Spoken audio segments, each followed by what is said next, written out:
soon as you get to Earth, deliver any information found in the spacecraft to the commander's office.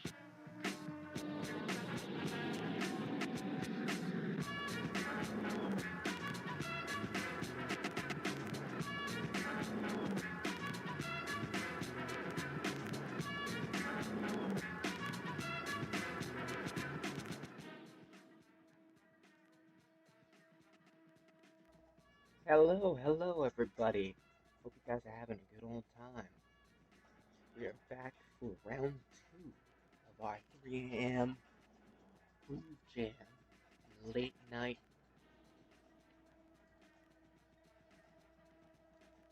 Got an incoming message for you guys. I'm going to be talking about relation craps. Be talking about how society seems to be going in its direction. We're going to be talking about the direction by which cultural and ethical discussions have been going, and determination of how we should view relation. Actually, no, screw it. Now let's just simplify this. We're only just going to talk about a few things here. It's just going to be relationships. We're going to talk about MGTOW. We're going to talk about the purpose of a relationship. We're going to talk about gratefulness, gratitude. So yeah, after your introduction songs, let us begin. Have a good time.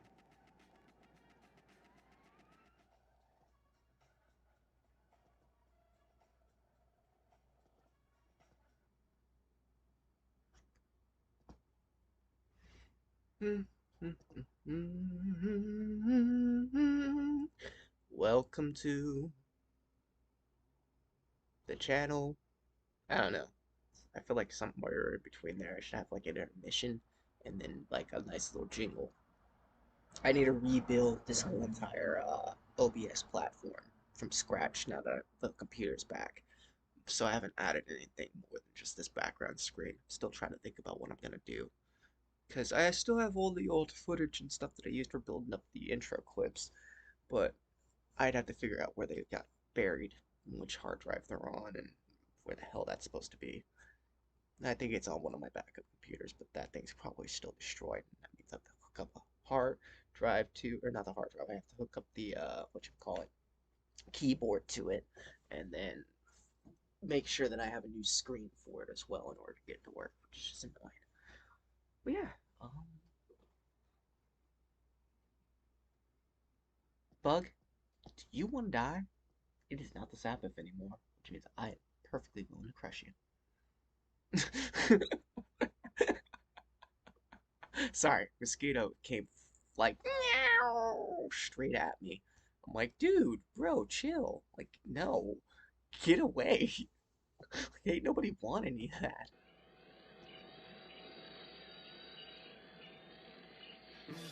Captain! I'm all right. Our laser ship exploded. Tell me, how many ships do we have left now? Only one missile ship, other than this flagship, sir. Which one? Number 17, Wildstar ship.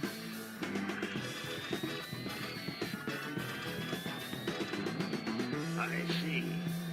This is enough. We're going home. Captain, are we retreating? We've done all we can. There will be other battles to fight.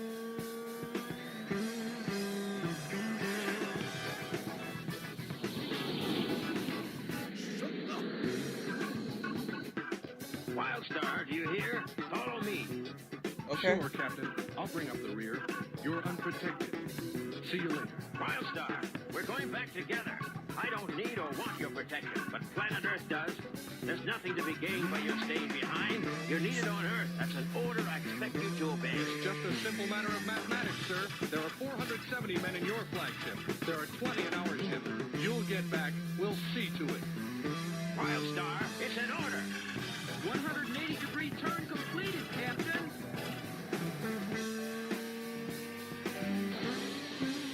Captain, Wildstar is following us. Wildstar! Can't talk now, Captain. There's a bunch of gamelons coming at us. Don't worry, I'll get them away from the flagship and I'll see you on Earth. Good luck, Alex Boylston.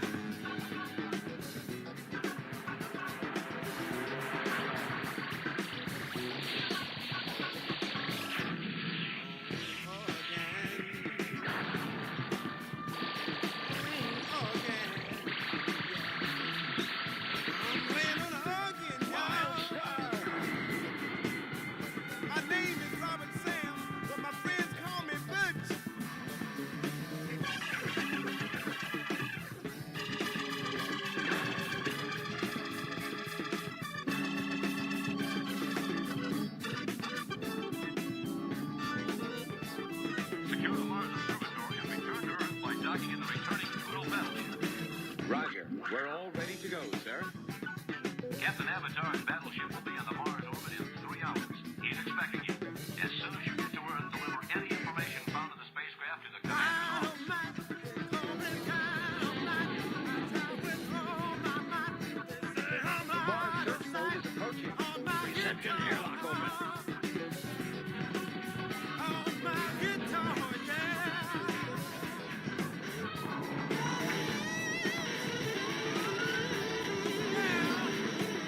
Venture, I don't see any other ships in here. We're the only ones. My brother Alex's ship should be in here.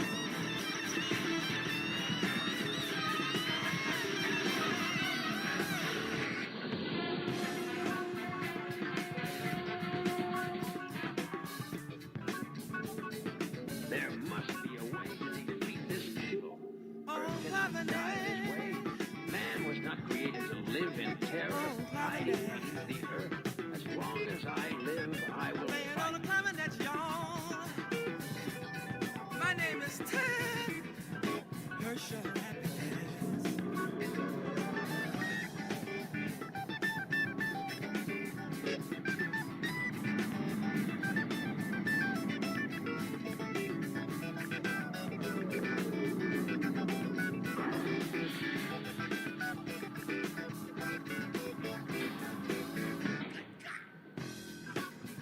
This whole area used to be a beautiful lake.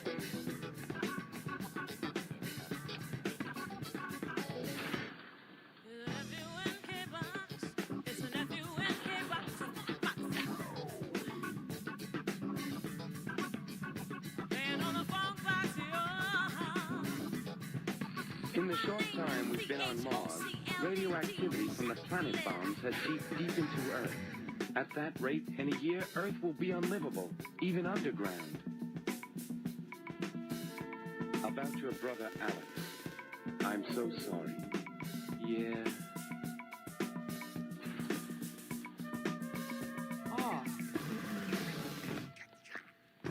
Captain, I am Derek Wildstar.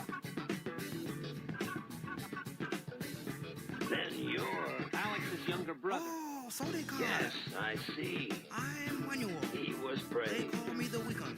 He stayed behind to fight a delaying action. If he hadn't held the enemy back, we wouldn't have made All you it have back to to do is Earth. just listen to my woman. You left him Then behind. you will know He why. chose to They stay. call me Manuel. Alex was in your command, Captain. You could have ordered him back. I'm truly sorry, Wildstar.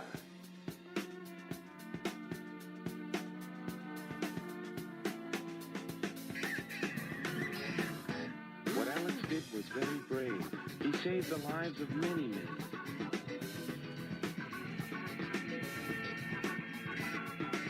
I heard Captain Avatar was badly wounded on Pluto. At least he got back, wounded or not. Alex.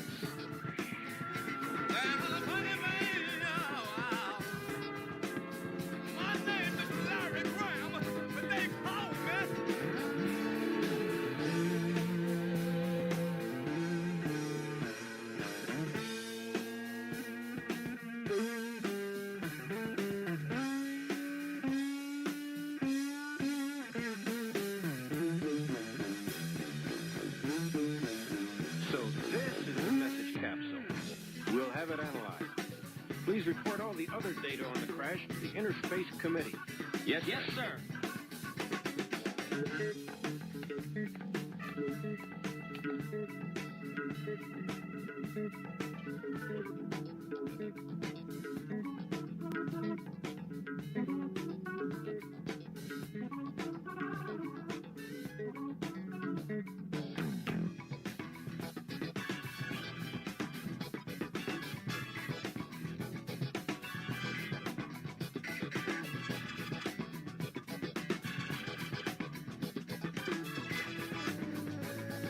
Oh, yeah! Man of days! I'm in a cloud! Don't know when I'm coming down! And everything seems funny! I'm just trying to be funny! Basically, this is Grand Central Station.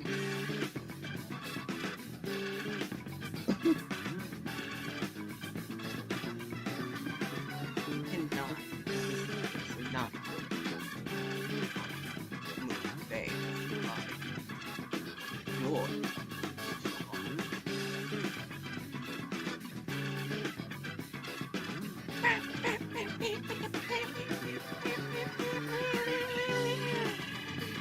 I've never even heard this song before.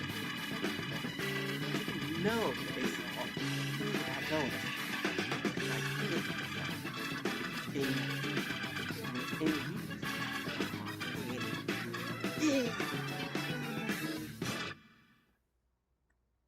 So anyways, the audio that was overplaying that was from Space ship MGTOW.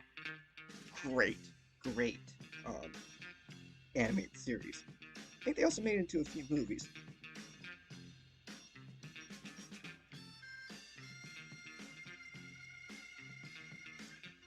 Man, I should just start saving a whole bunch of old funky funk tunes from the from like the Hanna-Barbera cartoons. Start playing those in my intermissions. See if you guys can catch some.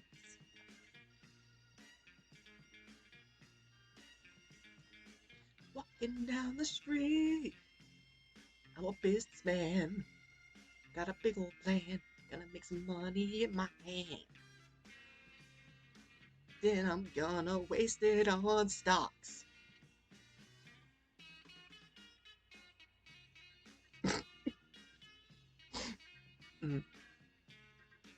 Sorry. I prefer grooving before talking for long periods of time.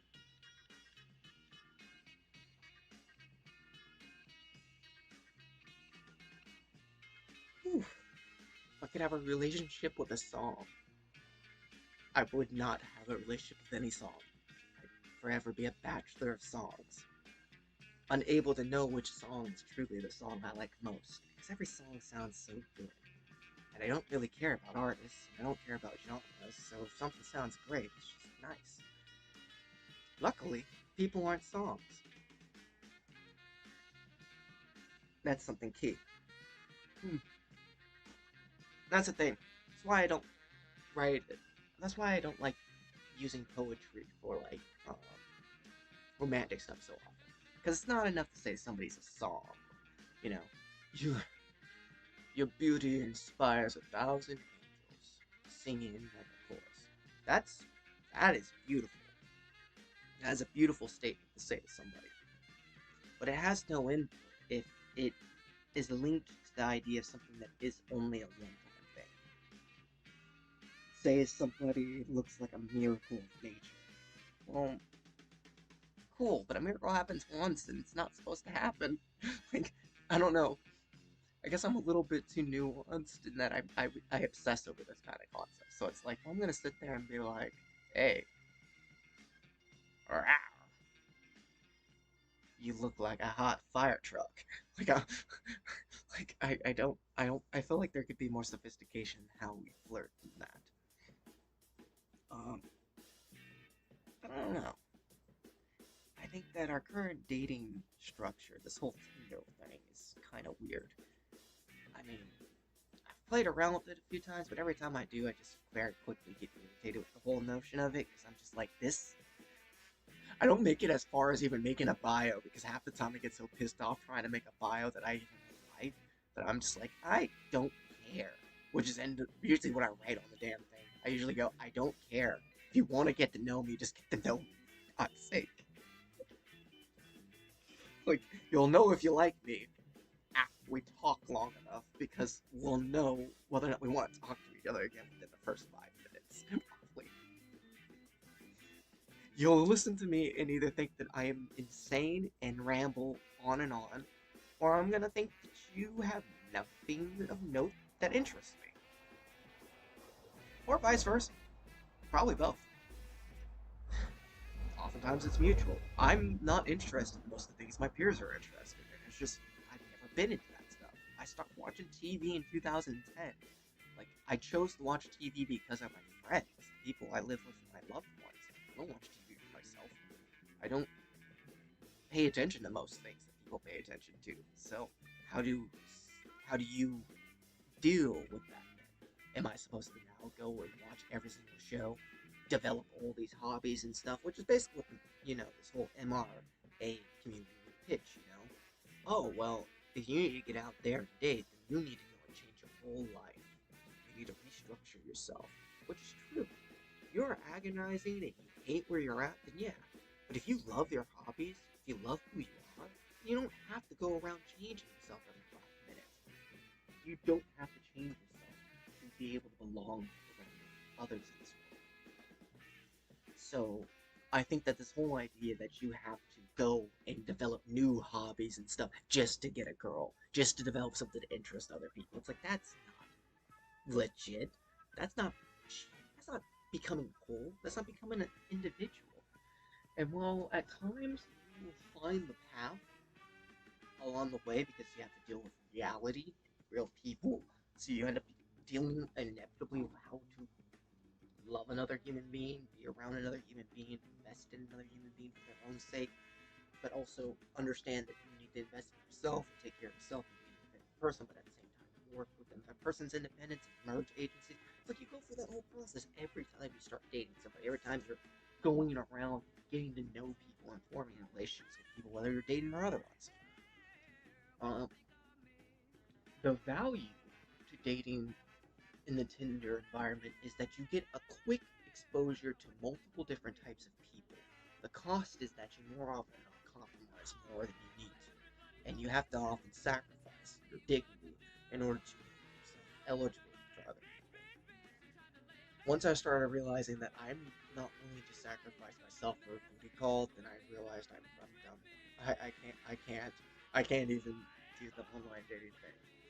So, if you guys do see me on Tinder, just know I probably haven't answered in 2 years now. I think I still exist, but I think that's just because I don't even know what phone that was on. But I don't believe that that's the route that you should be going. So if we're invalidating the idea that, we're not just going to these things just for the casualness of it, because, oh, sex is all great and stuff. Like, okay, yeah, whatever. Ignoring that, getting to the grander things of what life actually means, like what happens if you couldn't have fun or have sex and stuff like that. Well, what happens then with living the rest of your life? What happens when you become 30, 40, 50, 60, 70? Do you think about the idea of being alone in your 70s? What are you doing to plan for that, That's kind of the mentality we're getting kind of clogged towards. So if we already assume that things like Tinder are not necessarily the end-all be-all that they're made out to be for dating, then what is dating supposed to be?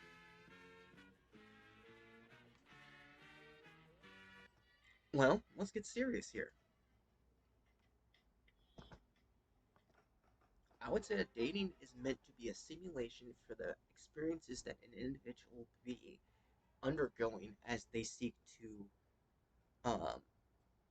actualize themselves in the world. So let's say you want to start a business, or you want to finish school, or you want to, in my case, go into seminary. You have a goal in mind. Oftentimes the world wants us to date in ways that are superficial.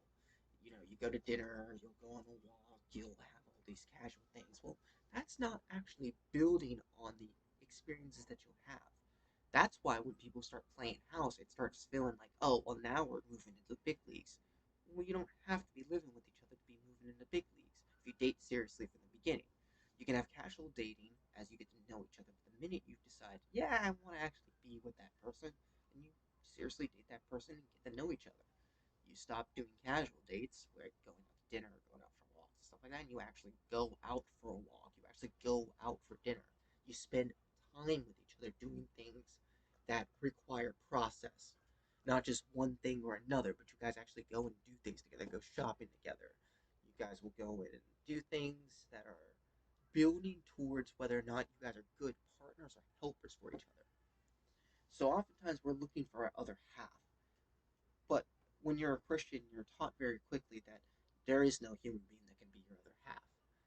When we talk about there being somebody crafted for you in Christ to be your partner, the idea is that God has created for you someone who has similar temperaments and personas and manifestations of God within them that lead them to being a good fit for helping you stay along the track to manifesting what God desires to do in your life. And so your partner is really a helper. So you go from looking for the half to looking for a partner to looking for the whole, aka somebody who is connected with God, has confidence in their own life, and is focused on their own things, but at the same time is willing to deal with other people, is able to take care of other people and focus on them, not just themselves, but on others. So it's about being well rounded when you find a partner that's well rounded, aka you want to be equally yoked to your partner, and that's a huge thing.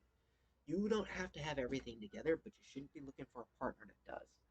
To look for a partner who has everything that you don't is flawed, because you're essentially trying to become someone you're not in order to appease an aspect of yourself that you feel self-conscious about that you don't need to be. I would say that the MGTOW community needs to go their own way, much like feminists need to go their own way. If you have too many bad experiences dating, you need to stop dating. When people go up to me and they're like, "Oh, it's so hard being single," I ask them how long they're single, and it's like, "Oh, I've been single 3 months, 6 months, a year," and I'm like, "Okay, that sounds like such suffering."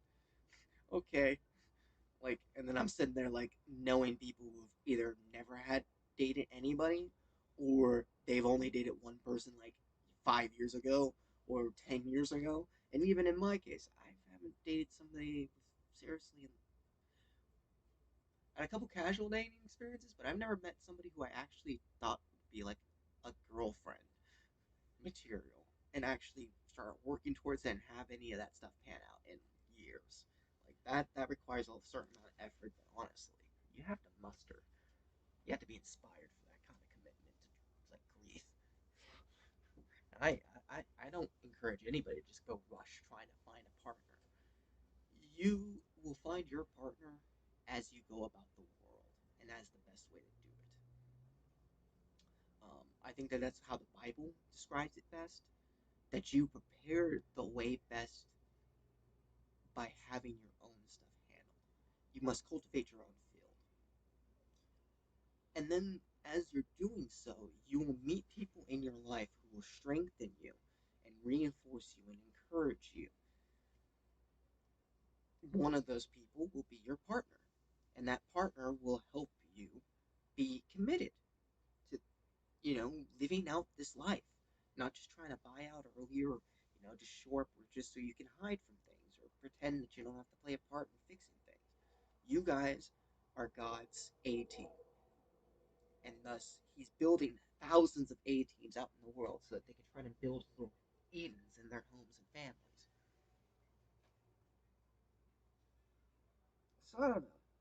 Given my temperament, I would say that I've dated a lot of different types of people, but I would say that in terms of actually dating people that I like, very rare. I don't I don't often meet people I genuinely like. There are a lot of people who I admire and respect, and I'm willing to date people that I admire and respect, but there's very few people that I just genuinely enjoy talking to, and those people that I enjoy talking to, um, I don't know. I think that it's temperamental. I have weird habits for my temperament, and personality type can be all over the place. So I am good in many different situations and types of people, and with different types of people. But what do I feel most comfortable with? Most myself with? I think it would be people who are similar in my temperament, in the sense that they can at times be anxious, they can at times be, a little bit too in their head, but at the same time, they're willing to get out in the world. They want to live in this world. That's me. One of the things that I know I've struggled with in my life is keeping directed on there, and it's hard for me to find um, positive encouragement from people around me because they oftentimes don't respect the fact that part of what makes me feel safe is being in my head. To not think is actually to be dead to me. So I don't feel comfortable to be forced not to consider things. I have to think about things or I don't feel like I can trust the situation. I don't feel like I can use my intuition properly and thus I am not fully me. That makes me feel weird. And so when I'm around a lot of people and I'm forced to change how I speak or watch what I'm saying so that I don't go off on a tangent and things like that, it's hard. But to fully be myself means that there's a chance that I might nerd out for like 10 minutes straight on my topic. And so I'm never comfortable enough with people like that unless I'm trying to discuss something that I feel they are interested in or should be interested in. And that's hard. But to have that with people who naturally just like, hey, we talk about things and we both can kind of just talk about them, that's really awesome. I like that about people. And there are plenty of people that I've met over the years, especially lately, that I feel like I definitely can feel that kind of kinship with. In that it's like, yeah, I feel like those are the kind of people that if I talk to them or not, I can be in the same room with them and we're cool. And that's my thing. If I can be in the same room with you and just know we're cool, we can do things together or not, and we're fine. That to me goes right up there with knowing that if you disappear or go out for the day, you're gonna come home at the end of the night. Those are the two childhood well, we'd say childhood wounds that I have been struggling to heal from that I would need help with in a partnership. Um, in terms of confidence, I have plenty of confidence in different things, but my confidence lacks when I don't feel like I belong anywhere. Or I don't feel like I have somebody that I can fellowship with in this world. And so that would be something else that I hope would be important in my life. So when I'm looking for dating, I'm looking for more intensity in the sense that I'm looking for more seriousness. I'm not going to look for somebody who's just kind of trying to just have fun out of having a partner. Because to me, you're not a trophy. You're literally my ace in the hole. If somebody comes after you, they're literally coming after my freaking number two. Like, I'm relying on you. I'm not just gonna say like sit in the kitchen and then go and make me a sandwich. I can't understand that kind of stuff. One, I make a better sandwich for myself anyways. But third, I'd have to teach you how to make a sandwich. So either way, I might as well just make the damn thing. So my whole mentality is that I'm looking for the kind of partnership that allows me to engage the world and handle it while still being able to not feel like I am losing sense of grounding to a sense of belonging to people around me. If I am to just go out into the world and do the things that I want to do, but have nobody in my life that I feel like could ground me to the reality of having a relationship with people around me and the imperfections of occasionally arguing or, occasionally disagreeing or, having moments where we have to just kind of struggle or strive for different test. Well, that to me is what allows you to be humbled when you're pursuing things like power. So, considering the things that I feel my life and God's drawing me towards, I need a partnership that's going to help me be prepared for that kind of stuff. And I want to be the kind of partner that's prepared to help them in their kind of stuff. So, I look to be most men to be. Don't You can date many different girls, but you better be doing so you can learn how many different types of a boyfriend you can be and figure out which ones you're best at and which ones you want to work on and which ones you just shouldn't be doing because they're not healthy for you to do, whether for their partner or for yourself. And once you can figure out those things, you'll be able to engage and be yourself with a partner. I'm not a role, I'm just me. You get what you get. I'm sometimes dorky, I'm sometimes serious, I'm sometimes going to sit there and scream at the sky. If you're willing to sit with me while I scream at the sky and, tell it to go and talk to me, then you're totally an applicant for, dating. Welcome to the welcome to the very small list of applicants. You're a very small and unique bunch. Sorry, I like ragging on myself, but I don't know. There was a time where I was, I guess, popular with women and men, but I would say that I never fully utilized it. And in hindsight, if I ever had a second chance, I would avoid that period of my life like a plague. It led into nothing but confusion and disorientation because I was constantly trying to figure out, like, what the hell were you guys wanting in a relationship? And then I realized, oh, you guys are just looking for friendships because you guys can't have friendships that are rational. Okay. Because again, to me, I don't understand how people are gobsmacked. Like, I don't understand how friend zoning is a thing, considering that it makes no sense if your partner's supposed to be your friend. I understand friend zoning in the sense that I understand not liking somebody, so you just let them know you don't like them. Like, I don't know. I'd like to think I make it pretty clear when I'm not interested in somebody.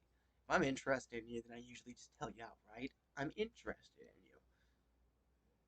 If I'm not, or if I'm uncertain, then I'll be like, I don't know. If I am interested in you, then, but I don't think that it'd be a reasonable pairing, then I would say no. I, I, I wouldn't unless they approached me. So I would say that there's really only one situation where I'd just be like flat out like, oh, oh God, no, or would be like, yeah, but in the back of my head be like, no, and that would be if I was forced to by obligation. And considering that I'm an adult now and I'm no longer foolish enough to get into those situations like I was in high school, though I still do occasionally get in those situations, so I guess I shouldn't probably jinx myself on that. But still, I haven't gotten into situations in years deliberately, largely because in high school I was a damn fool trying to just do what I thought my I was trying to keep my word because men keep their word.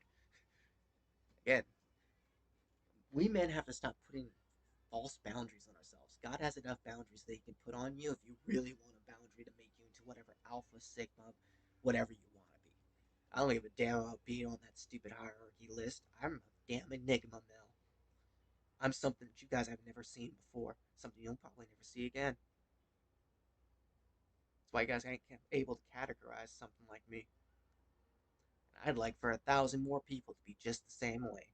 And I like to expect that my partner is equally an enigma, something that nobody else probably understood, and someone who probably everybody else avoided because they just didn't know where to put you into the group. And that sucks. And you're probably pissed off that people have always underestimated you and never gave you the full abilities that you have. But I have a feeling you probably dealt with it better than me, and I bet you have probably a far better patience and temperance than me. Overtly. Considering that I have really good patience internally, but I'm horrible with external things. Like, if you piss me off and I think it's an external thing, then yeah, I'm gonna give you lip. If it's something that I think just has to be dealt with on an internal level and I just have to rise above it, then yeah, it's usually just something I just deal with. I complain, but usually not about things that I haven't already fixed. Or figured out an answer for fixing. The things I haven't figured out how to fix, I usually just I'm not going to talk about them. Case in point, like what I was saying the other day.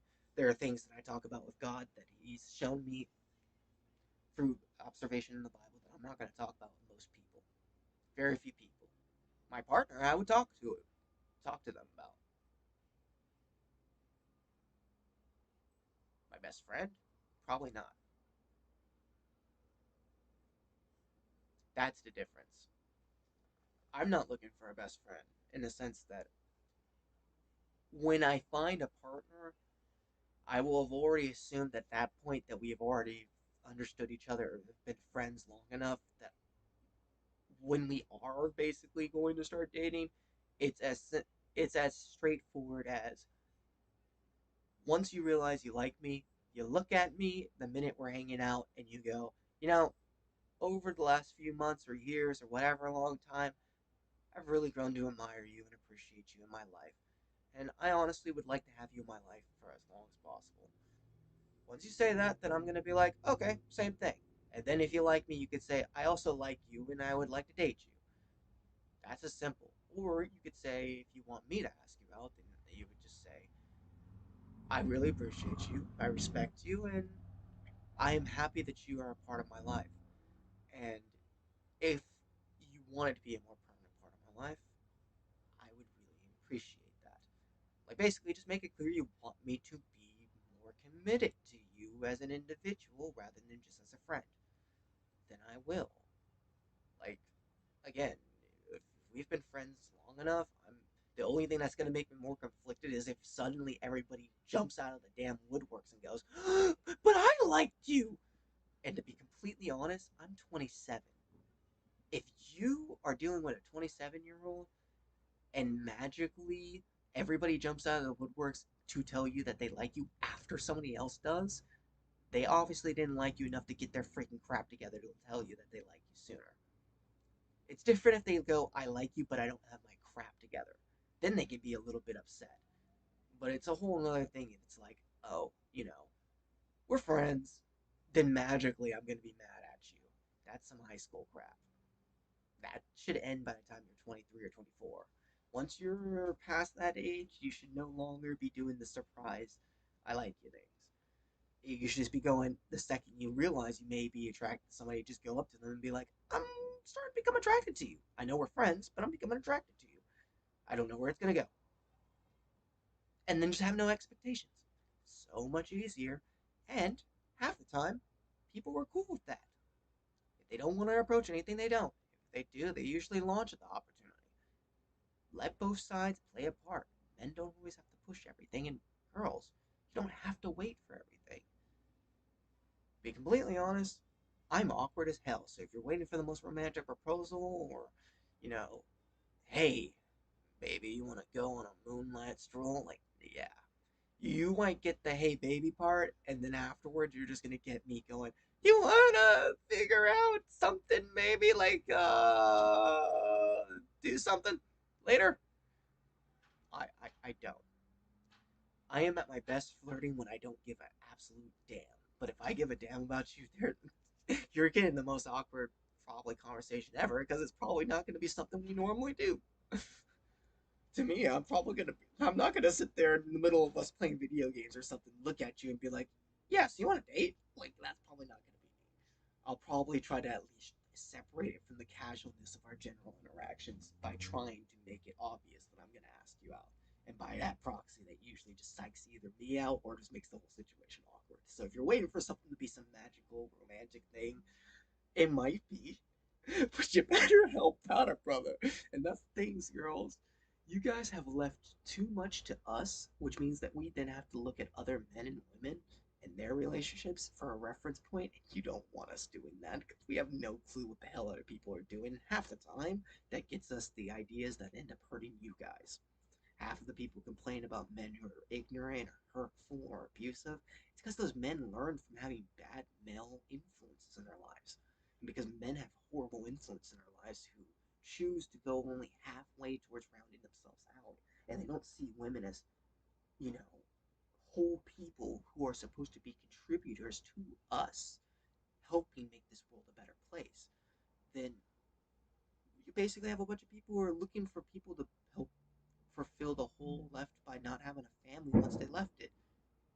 They're basically looking for surrogate mothers, and to me, that's the greatest irony because half these MRA MGTOW people love talking about how you must leave your parent, you have to hate your mother, and you must never accept the influence of a mother because single motherhood is the greatest destruction to man. And the thing is, yeah, probably. I'm lucky. I'm extremely blessed. My parents got divorced, and it sucked. Oh shit! Like things were not easy growing up for me. But I'm lucky because the vindictiveness and hatefulness that I see in the world between other people and their relationships and divorce, luckily my parents did not have to go through that.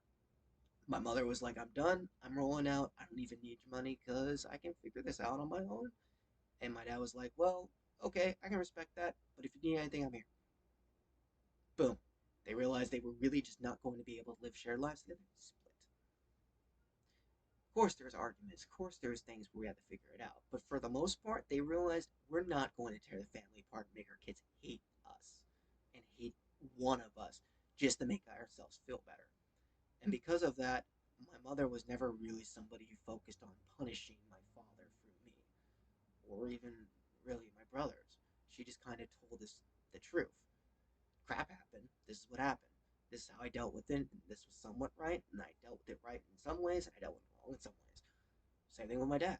So my parents were always honest with me, and that kind of helped steer me towards wanting to be honest with myself, realizing that I can't be better than they are unless I know whether or not I have fallen short in different ways.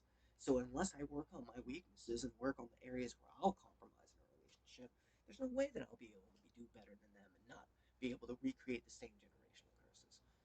So taking things more seriously and going back to the idea that they're talking about in the Ten Commandments, it's that whole idea you need to build a foundation to have a lasting relationship on. Hell, even a 50-pound box is damn near immovable if it has pegs on it that you buried in the earth. You have to have a lot of force to unbury buried up pegs, especially if they're after a certain length. You ain't getting that crap to budge. Doesn't matter how light the box is, unless you cave the damn thing in and break it, it ain't budging. So yeah, I think that, that's the same thing as a relationship. That's why, honestly, the huge irony is that some of the worst suited partnerships have the better foundations than some of the best partnerships. People who are actually great together end up getting broken up, divorced, or angry with each other, while people who had no business getting together and have incompatible personalities seem to make it work because they had a foundation that grounded them. So that when the storm comes, when the wind starts blowing, when people start coming in and trying to raid the home, they had ways of knowing how to protect what they're building, what they established. And that's huge. Super huge.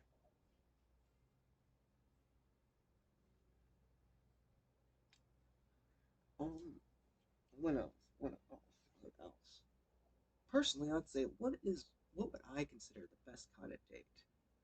I guess that would be what we end off with because it's starting to be 4 o'clock and we talked through the witching hour, which is all I needed to accomplish. Witching hour, first watch or third watch, done. So I'd say, what is the most romantic date for me? Considering the most recent dates that have gone on, I like hikes. I like going to bookstores. I like going to museums. I like going and eating food. Oh God, I love food. I like going on group dates. Those are fun. Um,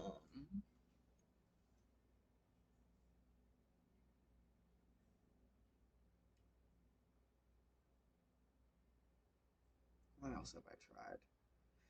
Um, things I'd like to try. I don't know. I'd like to go to a festival one of these days while dating somebody. I've always gone to festivals while I was single. That way I can trip balls and have fun, run around being a hippie.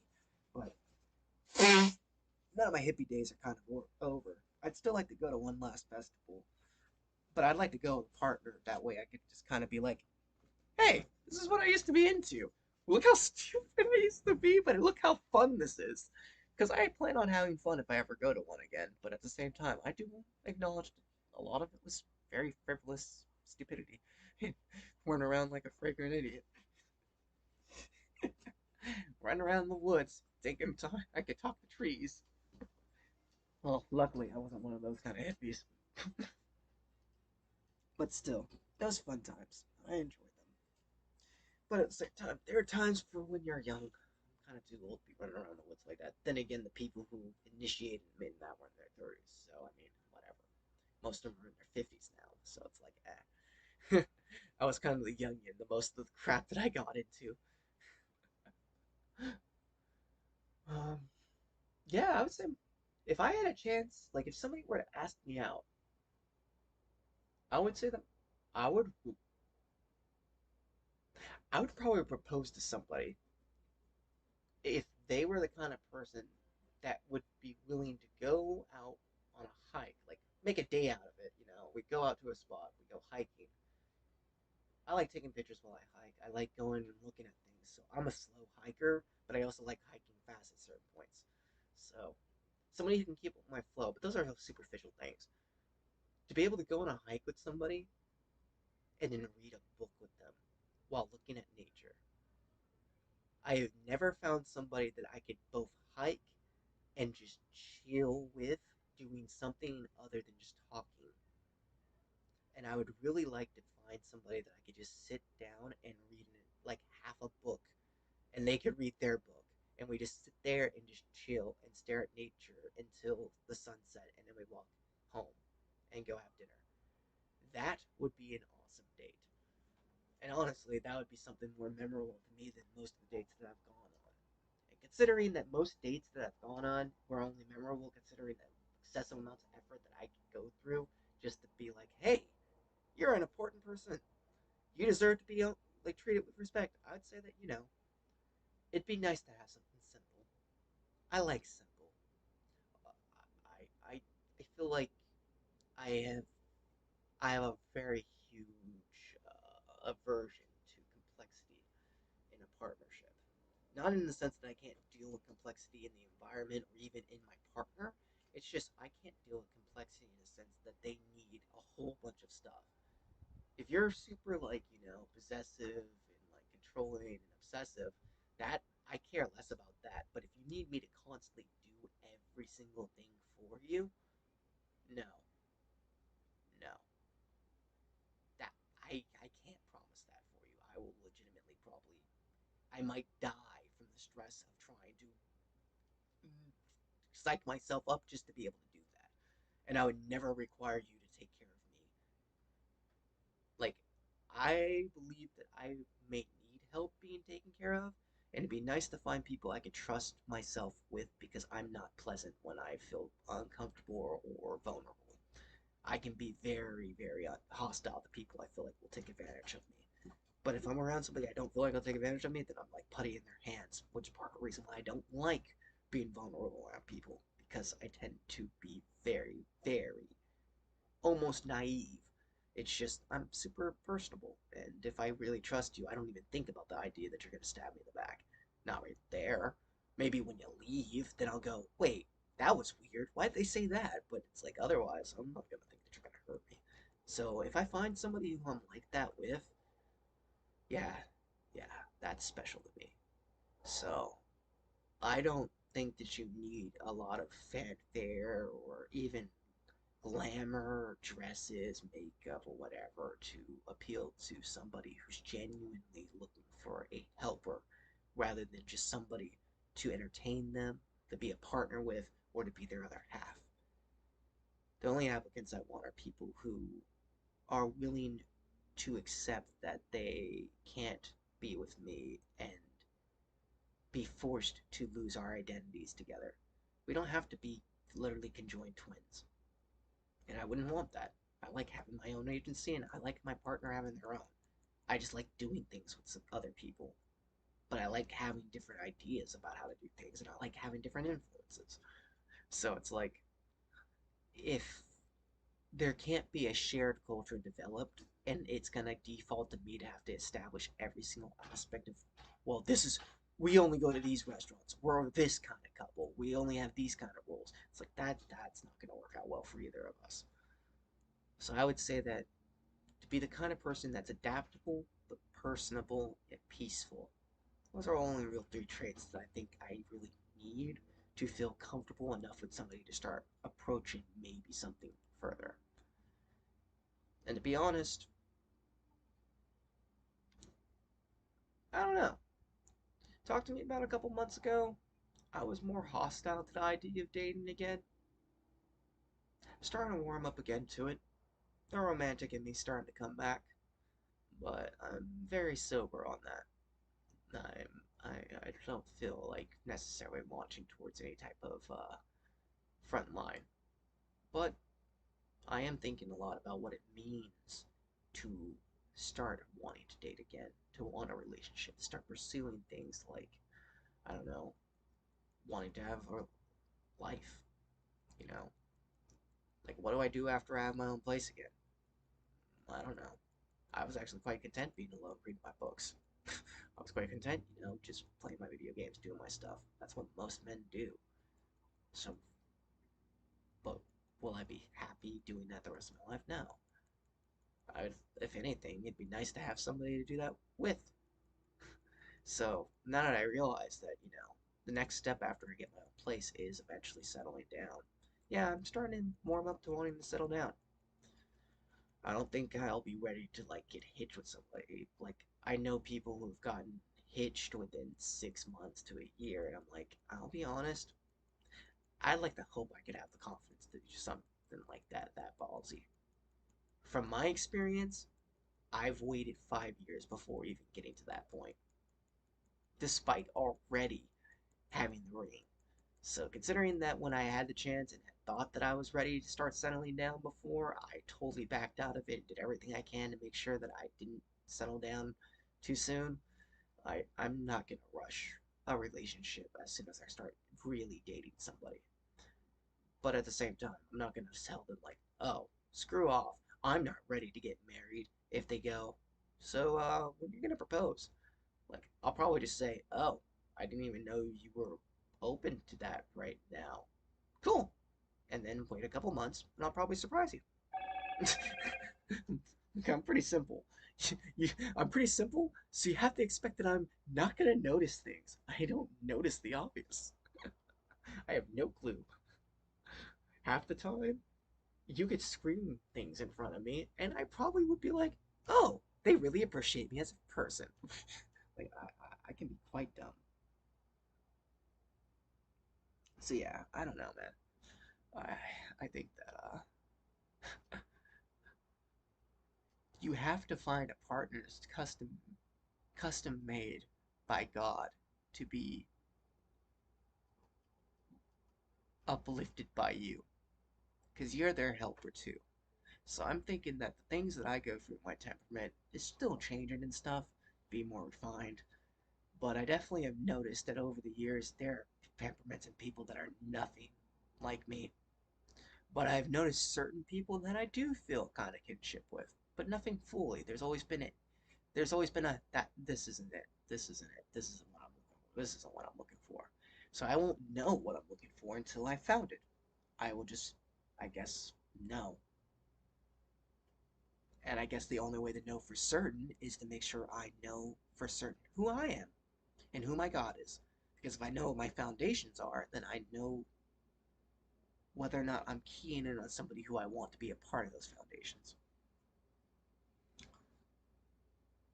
To be honest, the most charming thing I've noticed in people I've talked to lately is just the humility to just say, like, hey, I may not know the most about this, but I kind of want to talk about it anyways. And then they actually talk about it at length. Somebody did that a couple months back, and I found myself completely gushing, and then I was like, oh God, wait, maybe I should probably stop before I start becoming attracted to them. So now I was like, let me rein my crap in because I'm really starting to like how this person talks. And then I was like, okay, you know what? I'm gonna chill. So lately I've just been kind of, relaxing. Not particularly trying to pursue anything, but I'm not avoiding anything. When I appreciate people, I'm pretty much just like, I really like being around you. I really like talking to you. And I just say that. But I'm not trying to push people away anymore, and I'm not trying to cling to anybody. So I think that at this point, I'm just waiting for somebody to just let me know, like, hey, I've been waiting, dude. Like, what the hell? And I'd be like, oh, I didn't know what you were even doing. I just thought you were standing there thinking I was an idiot.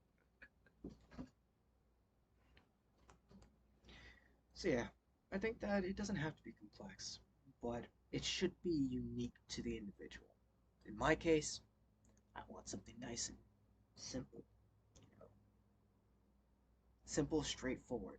For other people, they need to be a little more complex. They need to be a little more emotional because the things that happen to them, they need a little bit more of a show to help them know it's serious. And for them, there's somebody made for them.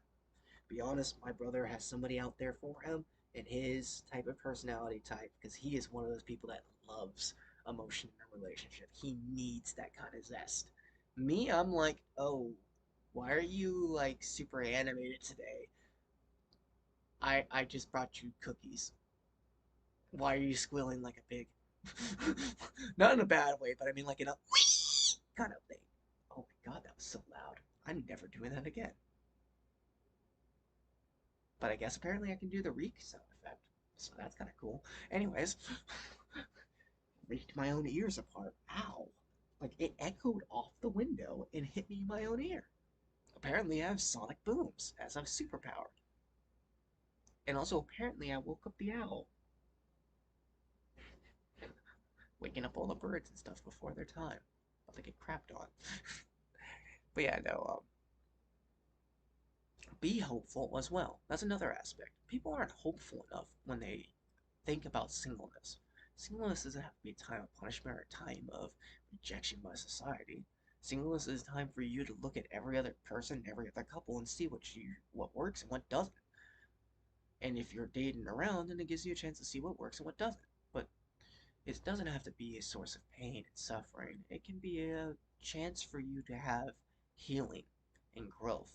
And your helper, which you'll find many people will help you on the way to your helper, whether you date them or not, doesn't really matter. There will be people who help prepare you for your partner that you'll marry.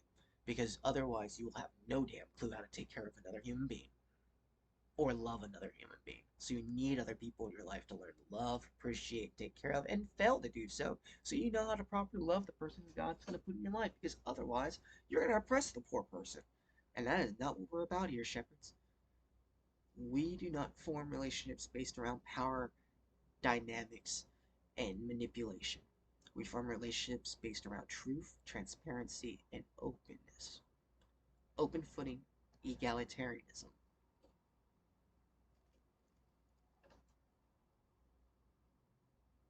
Because damn it, I want a triple decker meat sandwich. And honestly, I'm not going to torture my wife by doing that. If she does want to make cookies, though, she can. Because I suck at making cookies and I keep burning the damn things. I just made cookies last night and I burned them again. Like, oh my god.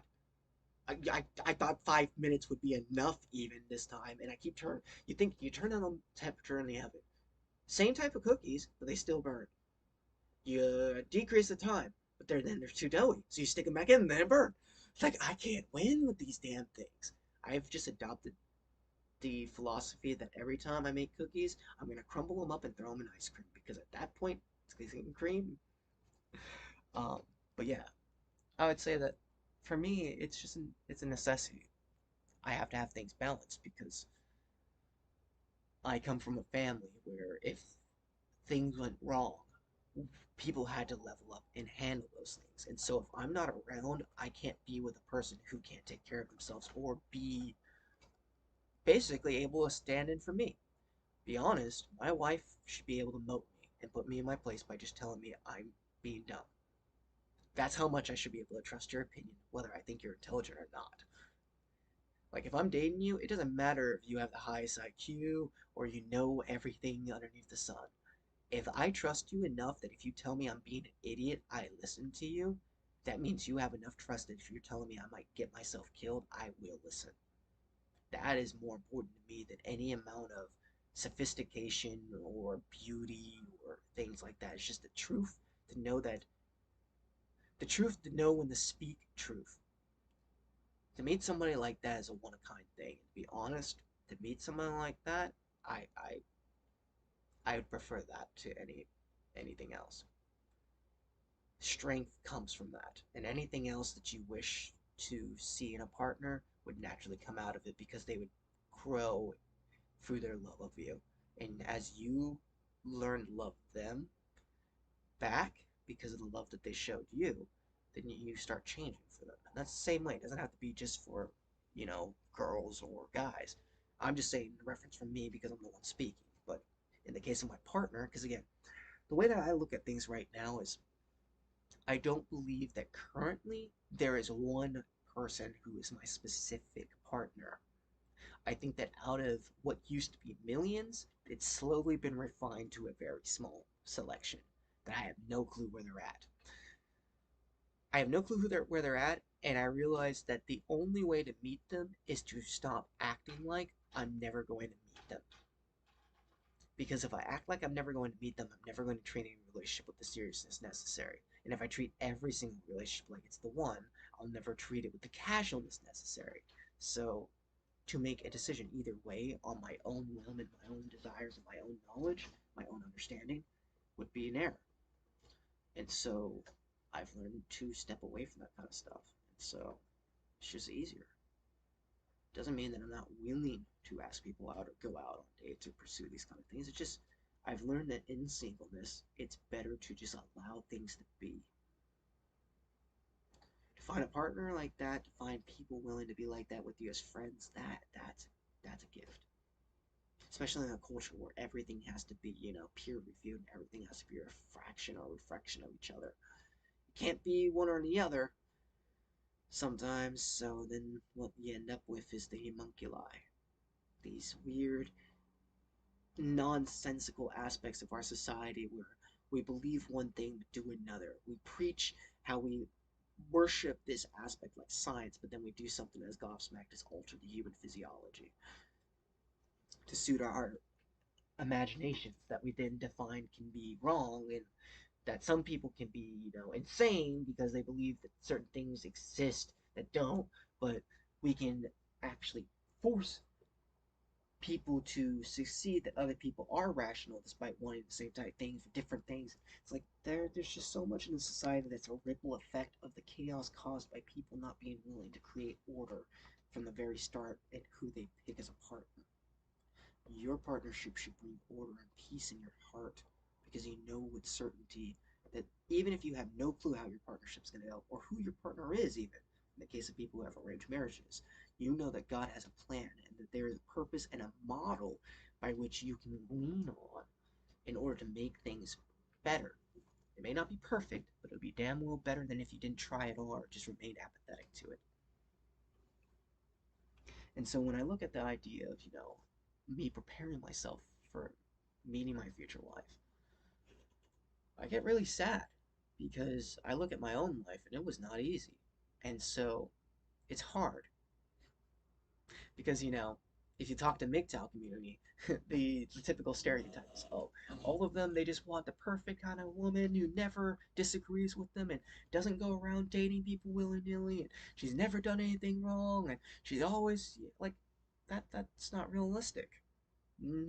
I think most people have at least something they've done wrong at some point in their life. Whether it's trivial or not, it's still wrong enough. To me, I think the bigger thing is that I want a partner who's realistic because there is no way to meet somebody who's um completely polarized in one way or another. I mean, again, if I look at my own life, I have two situations. My future wife either has been dating people consistently and has been the most popular and non-lonely person in the world, or they have been the most lonely person in the world in the sense of how I feel loneliness and understand it. They'd probably be the only other person that's been equally as alone. One kind of sucks because on one hand you may always question, well, am I really the best option? Was I really the right one for her, or am I the one that God wanted in her life? Which I guess technically makes you the right one, so that kind of is a mute point. Thank you for that. But the side thing would be, the other side of that would be, oh, did is her suffering really only just to be prepared to be with somebody else who equally has just dealt with shit in the world? Like, that kind of is just depressing as well. So I'd rather just assume that it's probably going to be a mixture of both, and thus I do not need to be concerned either way. She will reveal to me her struggles as we meet. I will help her deal with them as they come. Like I help everyone. And I'm helping everyone because I don't know who is who, and I don't know what is what. I just know that the more I help other people, the closer I feel like that I'm going to meet my people. People that are going to accept me for who I am, belong. I'm looking for a place to belong. And that's separate from the church stuff and the Christianity. This is just me talking as an individual. God has given me a place to belong in my heart, and in my mind, and in my soul. But in this world, I have no place to rest my head. I have nobody who I really feel like is truly my family. And that's hard. Because it's not like my own real family isn't family to me. I love them more than anything else, and I'd murder anybody who freaking even endangered them. But to me, I could always lose them. To have a family that I don't lose is a huge thing. Because I always believe that I'll die alone. And that kind of thought, when it goes through people, whether male or female, that's... I wouldn't wish that upon my worst enemies. So, for those of you who feel like there'll never be somebody out there for you, don't do that to yourself. You have to become somebody you love. You have to learn to love yourself, and that person will most likely be doing the same thing, and you guys will be in a much better position then. Because if you're in depression and beating yourself up, and the other person's supposed to be your helper, well, either they're doing the job without you, or they're equally struggling. So you might as well uplift everybody else around you while you're waiting for the one to reveal themselves to you. And don't make everybody out to be the one. They will choose to be the one because they'll realize they don't want anybody else to basically take you from them. I don't have anybody that I'm like that with right now. I'm glad for that, because I don't need it. But when somebody does look at me and go, hey, Call, I really do want you to actually be with me and be in my life and be a more constant thing, make a commitment type thing, yeah, then I'll genuinely put everything into it. And then some. I have no problem with that. I'm just not going to fixate on any one thing. But you treat everybody with respect, and you treat everybody with the love that they are bringing into your day. So when people make you happy, talk to them. And talk to them at the full length you want to talk to them. Stop telling yourself you're not allowed to talk to people. Just talk to them. And let them know they don't have to respond to everything you say. Sometimes you just want to talk to people because you just like knowing they exist. That's okay. I had to tell all of my friends a couple weeks back, like, hey, I love you all, and I'm glad you all exist, but I'm crappy with texting occasionally, and when I'm not, it's usually because I'm spamming you all. I apologize. They were like, yeah, we understand. You've been doing this for years. We still love you, Colin. And I was like, thank you. Because honestly, I feel bad sometimes. It's either nothing or everything. I'm kind of either just splurge all my thoughts in the moment, or I just have never really to say. I feel horrible because of that sometimes, but it's true. It's the truth of life. You can't always just have something on the back of your tongue to spit out. Yeah, I've been feeling different these last few weeks, especially this last month. I was agonizing real hard over whether or not I'd be able to stand tall and feel myself as a human being again. But I am human, and I want to live amongst other human beings. So if you are trying to have this world be as simple as, some sort of guidebook or, PDA routines and, biological research, then fine. But if you genuinely want to believe in a world where people are allowed to love and act as they wish, then you would pursue relationships based around the wholeness of an individual rather than what they can do to patch the hole in the half of you that's missing. There's a God for that, and his name is Christ. He died on the cross for you to make you whole, so that you don't have to take from others to patch yourself up. For those of you who have yet to find love, it'll come. Trust me. Sooner than you think, farther out than you may hope. Keep your eyes on the right things and it'll open the doors when that's right. For those of you in relationships, just cherish what you have. Love your partner. Respect them and learn to respect them.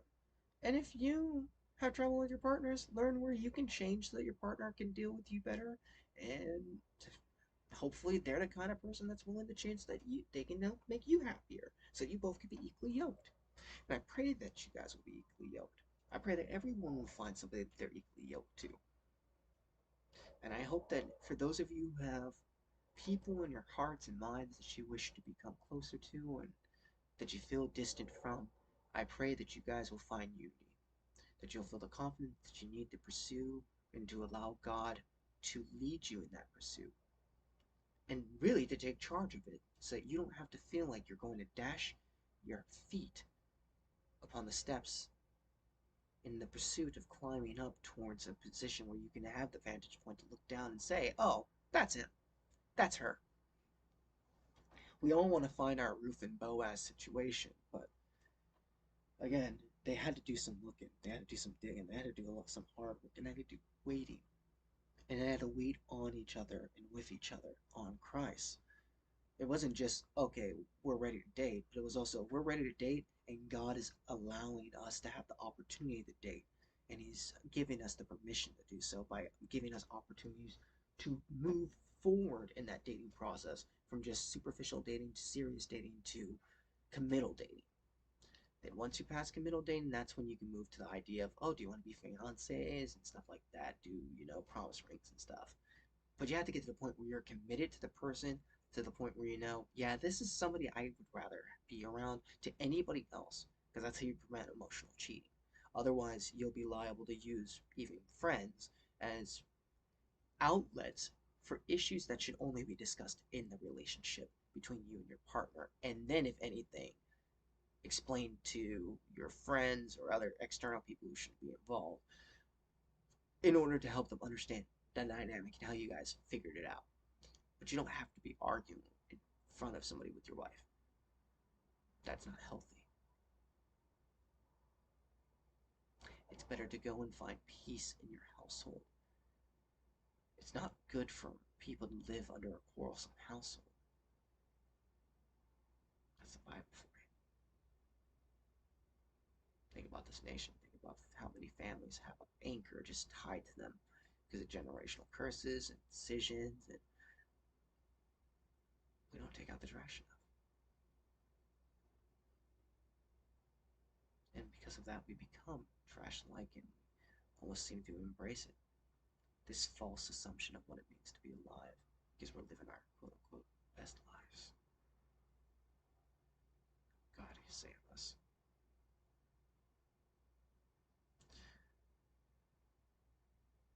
When you have a chance, actually, screw it. We're going to go ahead and watch Agape. Actually, screw it. We're going to go on a C.S. Lewis binge. That's going to be what I leave for you guys tonight. Enjoy.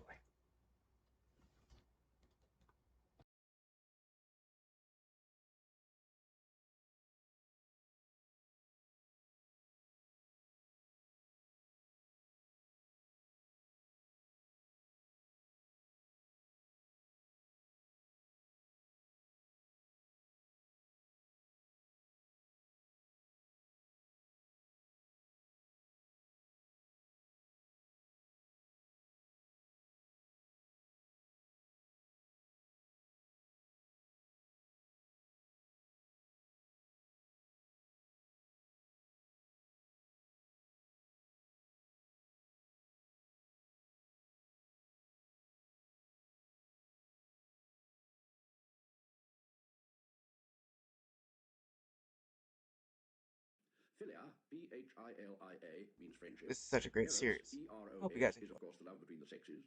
And agape, Agape, is love in the Christian sense. God's love for man and the Christian's love for the brethren. I want to turn to the very difficult and even dangerous theme, the kind of love I call eros, by which I don't mean sexual experience in general, but that special variety of it we call being in love. That the state of being in love is a specifically human, though not universally human, variation of sexual experience, I don't propose to dispute. We must notice at once, however, that this statement is part of our reconstructed history of the universe, not necessarily a description of what all people feel to be happening when they fall in love. It may be what some feel. A man may, for all I know, sometimes first feel sexual desire for a woman, and then afterwards go on to fall in love with her. I suspect this is rather rare. It's what schoolboys imagine that falling in love will be like. Often, I believe more often, what goes on in consciousness is the reverse. What comes first is a delighted preoccupation with the beloved in her totality. It hasn't, so to speak, leisure to think of sex. She's primarily a person. Even the fact that she's a woman may seem for a while almost irrelevant. It's far more important that she's herself. If you asked the lover what he wanted, and if he knew himself well enough to speak the exact truth, I think he'd reply, I want to go on thinking about her. He's a contemplative. And when at a later stage the explicitly sexual element awakes, he won't feel, unless scientific theories are influencing him, that this had all along been the root of the whole matter. Thus there's a certain opposition between our generalized historical picture and our experience. In the one, sex sprouts or flowers or develops into or elaborates and disguises itself as Eros. In the other, Eros takes over and reorganizes sex, like an invader, taking over and reorganizing the institutions of a conquered country. The nature of his reorganization is, I suppose, very generally understood. The only difficulty comes from the fact that wholly untransformed and wholly transformed sexuality don't occur in everyone's experience. There's a whole twilight of intermediate stages. In them, the subject may be deceived about his own condition. Under the influence of sentimental idealism, he may suppose himself nearer to the transformed condition than he really is. Under the influence of a doctrinaire cynicism or realism, he may make the opposite mistake. But the extremes in their, so to speak, chemical purity are not uncommon, and I'll concentrate on them for clarity's sake. Sexual desire without Eros wants it, the thing itself. And the thing, of course, to speak plainly, is a sensation located like all sensations within one's own body. There's no more unfortunate idiom than that which makes us say that a lustful man prowling the streets wants a woman. In a sense, that's exactly what he does not want. All he wants her is he wants a packet of cigarettes or a bottle of wine. Wants, that is, the sensations he will have in smoking or drinking. Similarly, he wants a pleasure for which a woman is the necessary piece of apparatus. How much he wants the woman herself may be gauged by his attitude to her 5 minutes after fruition. One doesn't keep the packet after one smoked the cigarettes. Now, Eros does make it possible in the strictest sense to want a woman. Not, of course, any woman, but this one. The lover, in some mysterious fashion, desires the beloved rather than the pleasure she can give. No one ever sought the embraces of the woman he loved as the result of a calculation that she would be more pleasurable than any other woman. Without Eros, this desire, like every other bodily desire, is primarily a fact about ourselves. Within Eros, it's about the beloved. It becomes almost a mode of perception and certainly a mode of expression, something outside us in the real world. Eros, though the father of pleasures, has usually the air at his height of regarding pleasure as a byproduct. Hence, in his realm, the miraculous combination of great desire with great ease in abstaining. And anyway, whose pleasure? The distinction of giving and receiving is here obliterated. Now, this whole talk would go astray if I didn't at once say with every possible emphasis that these distinctions are not intended to carry any moral valuation at all. The sinfulness or innocence of the act of love does not depend in the least on the presence or absence of Eros. Right and wrong turn on things far plainer and more prosaic than fine shades of feeling. This act, like any other, is to be justified by its conformity to the great rules, on the keeping or breaking of promises, on justice or injustice, on charity or selfishness. Thousands of generations of our ancestors were married off in early youth to partners chosen by their parents with whom they were not in love. Dozens of them were good people and kept their vows.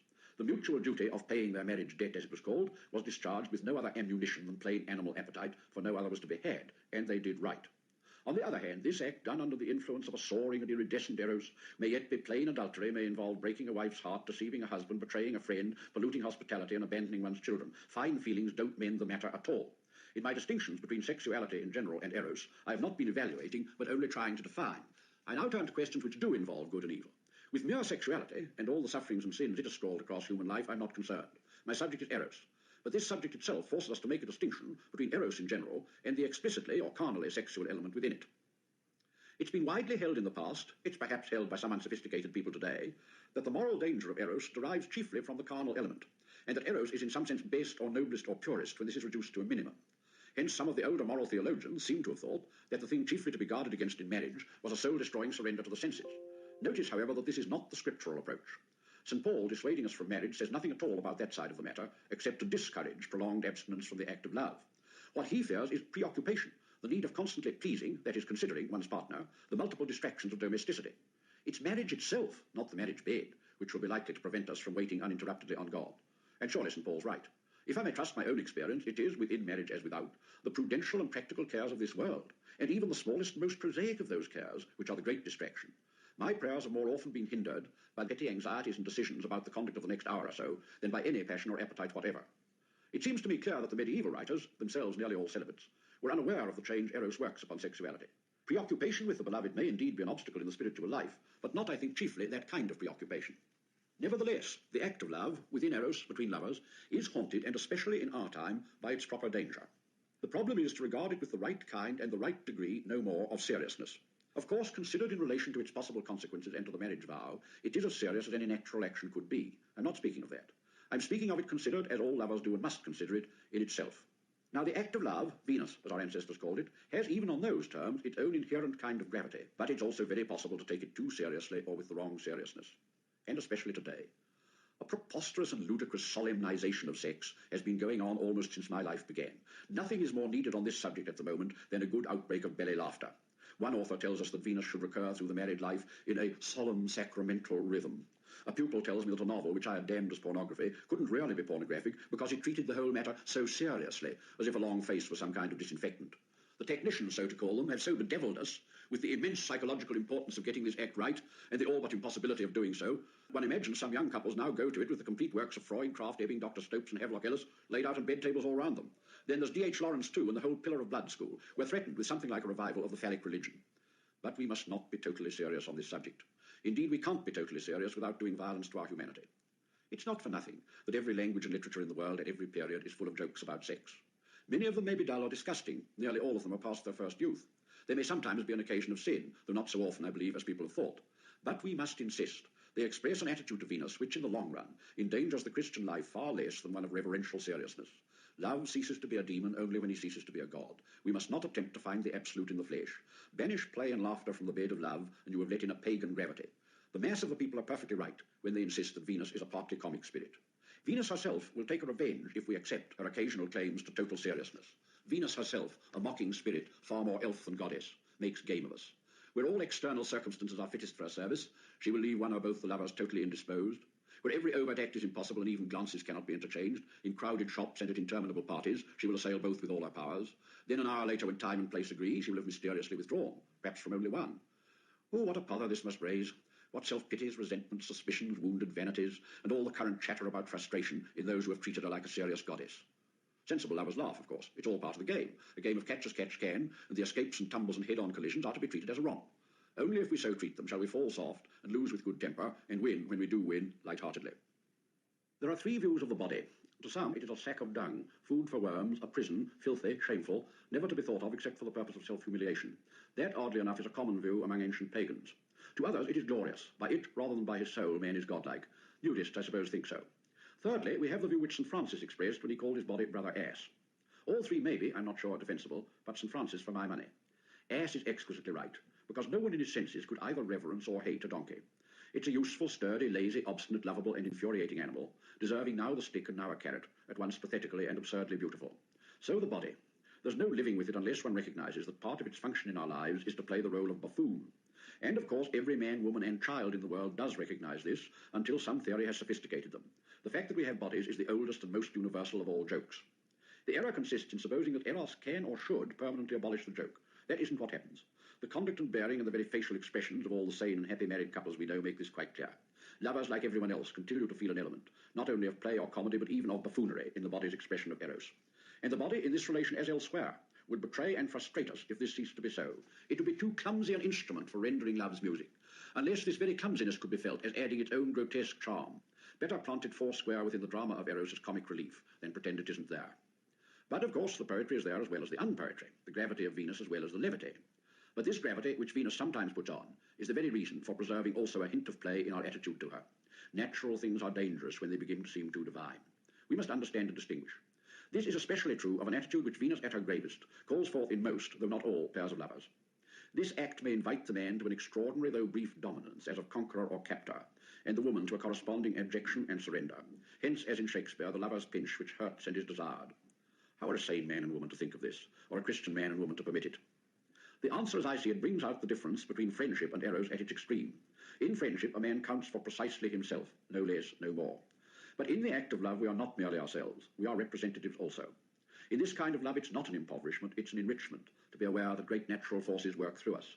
In us, too, all the masculinity and all the femininity in the universe strive to meet. The man does play Sky Father, and the woman does play Earth Mother. He does play Sun and she Earth, he form and she matter. But all sanity and Christendom require that we should give full weight to the word play.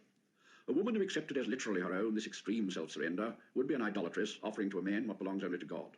And a man would have to be a coxcomb, why, a very turkey coxcomb and a blasphemer, if he arrogated to himself as the mere person he is, the sort of sovereignty to which Venus momentarily raises him. Of course, man can't really wear the crown of the Sky Father, only a replica of it done in tinsel paper. I don't call it so in contempt. Paper crowns have their legitimate, and within the proper context, their serious uses. they are in the long run not much less absurd, if imagination mend them, than all earthly crowns. Thus considered, the act of love may, if we like, be regarded as a sort of pagan sacrament or natural mystery. But I dare not say this without once digressing to guard against any possible danger of confusing it with an incomparably higher mystery. As nature crowns man in that brief action, so the Christian law crowns him in the permanent relationship of marriage, bestowing, or shall I say imposing, a certain headship on him. But this is a very different crown.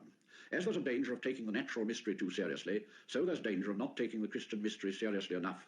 Writers like Milton speak of the husband's headship with a levity to make the blood run cold. They'd better reread St. Paul. The husband is the head of the wife just in so far as he is to her what Christ is to the church. He is to love her as Christ loved the church and, read on, and gave himself for her.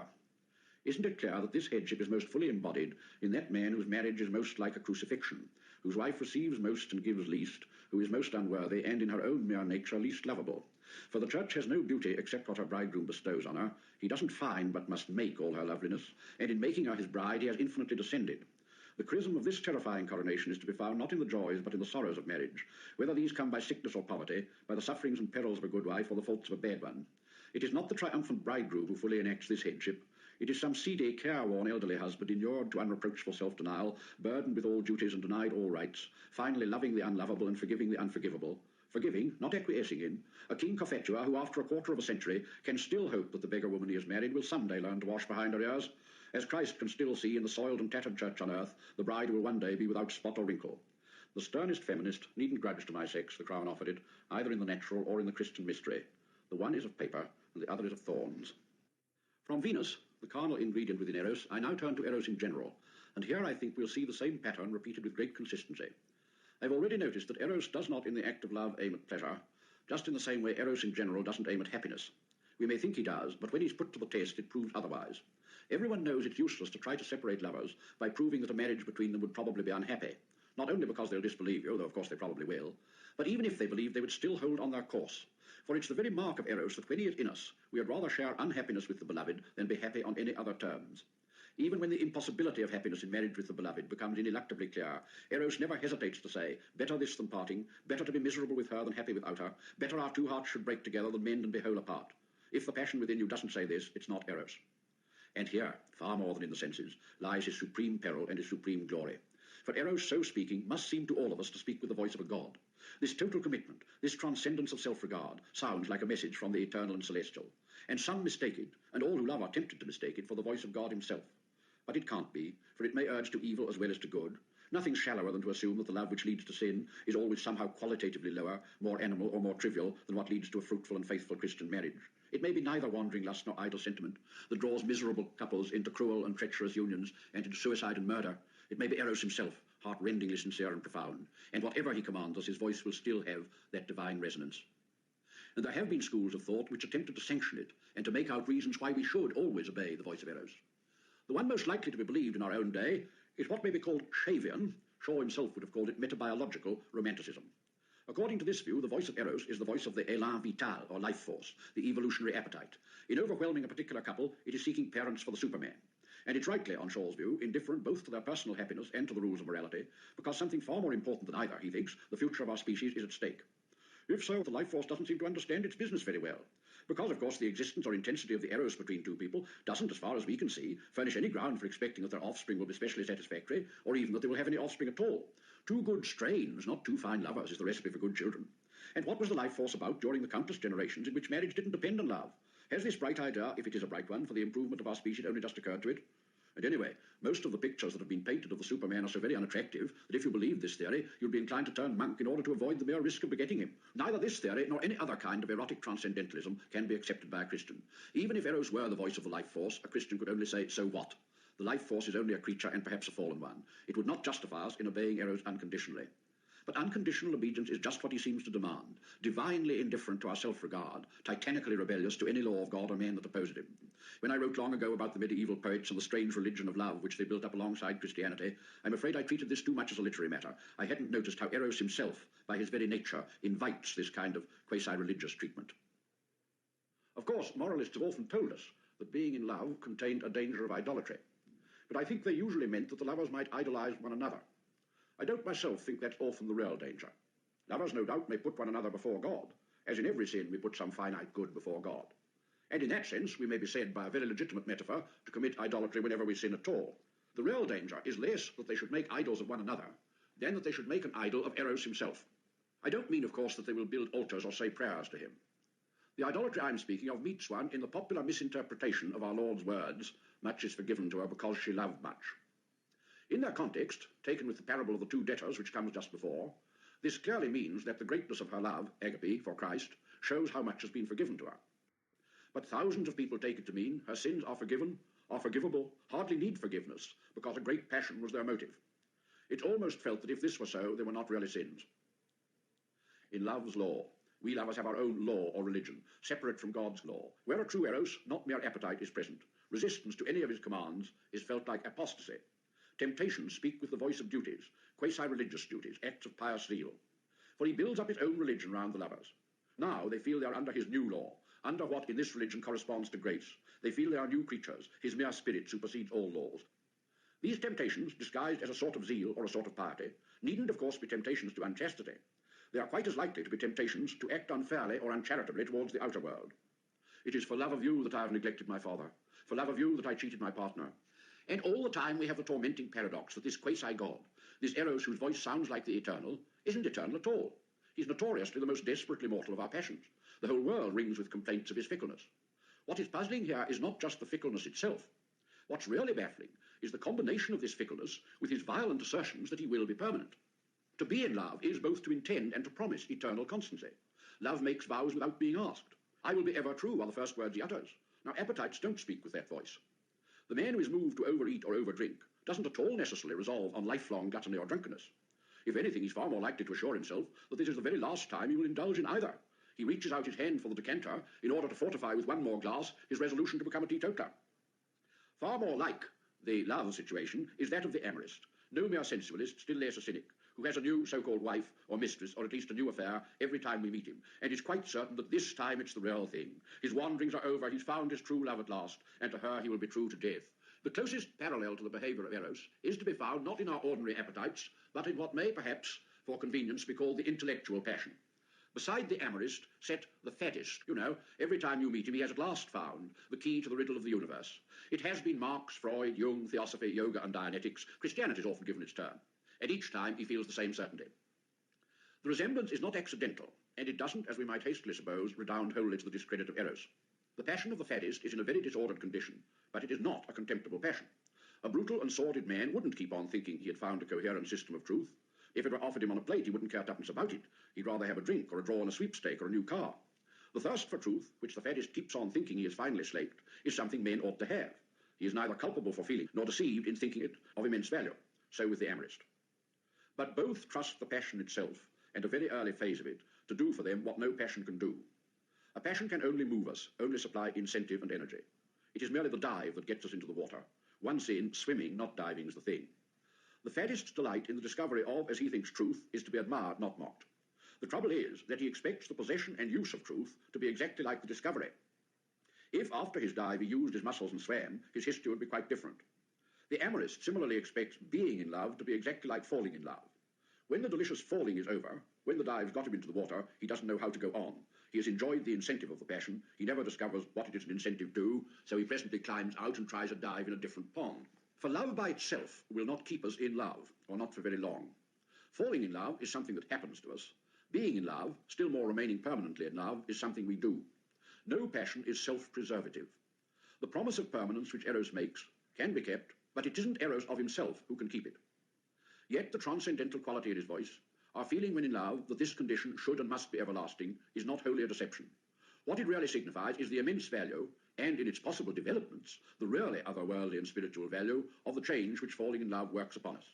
In a moment, it has made appetite itself altruistic, tossed personal happiness aside as a triviality, and planted the interests of another in the centre of our own being. At one bound, it has overleaped the high wall of our selfhood. We find ourselves, as regards one other person, really fulfilling the law, really loving another as ourselves.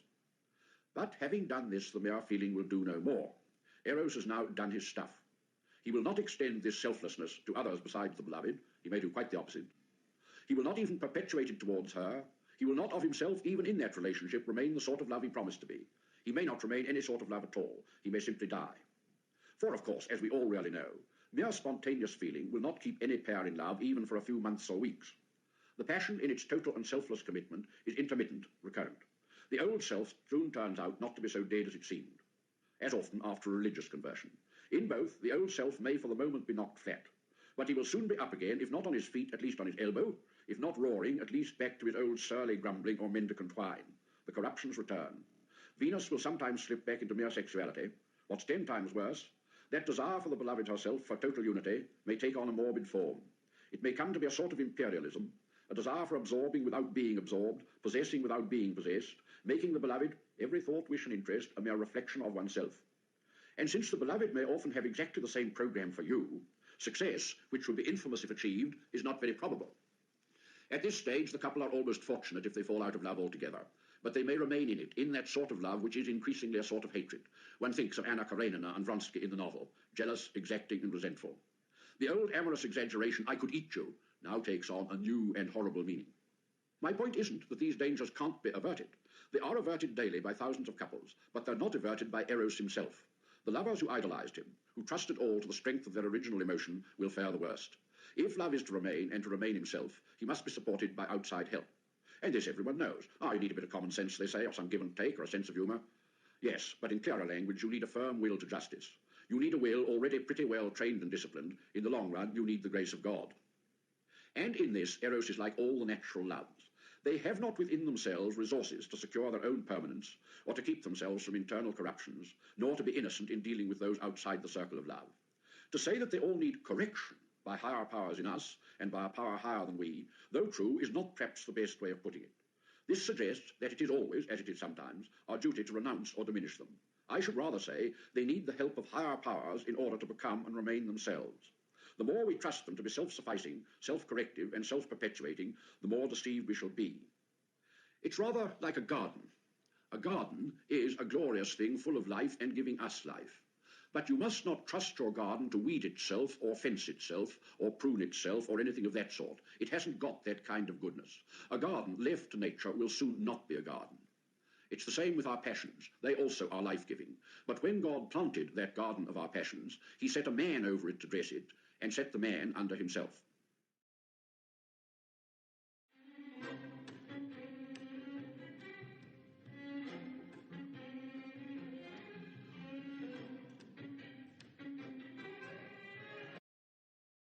In Greek, they have 4 words for love. Storge, S-T-O-R-G-E, means affection, the sort of love there ought to be between near relations. Philia, P-H-I-L-I-A, means friendship. Eros, E-R-O-S, is of course the love between the sexes. And agape, A-G-A-P-E, is love in the Christian sense, God's love for man and the Christian's love for the brethren.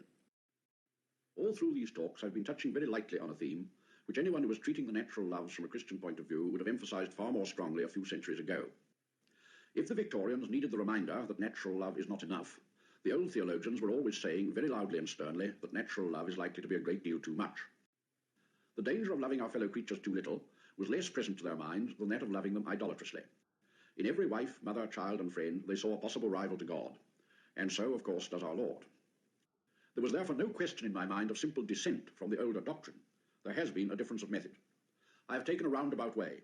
In my critique of the loves, I have stressed their rivalry to God less than their failure without God to be completely or to remain securely the sorts of love they profess to be. And this, I hope, might make it easier for us to believe, and not merely to acknowledge verbally, that they are, after all, second things. Because to let us down while legitimately attracting us is the very characteristic of a second thing which has been treated as a first thing. There is a quite different and highly respected way of trying to divert us from inordinate love of the creature, which I find myself compelled to reject, though I do so with trembling. In words that can still bring tears to a man's eyes, St. Augustine describes the desolation in which he was plunged by the death of his great friend Nebridius. He then goes on to draw what he thinks the moral. This is what comes, he says, of giving your heart to anything but God. All creatures are temporary.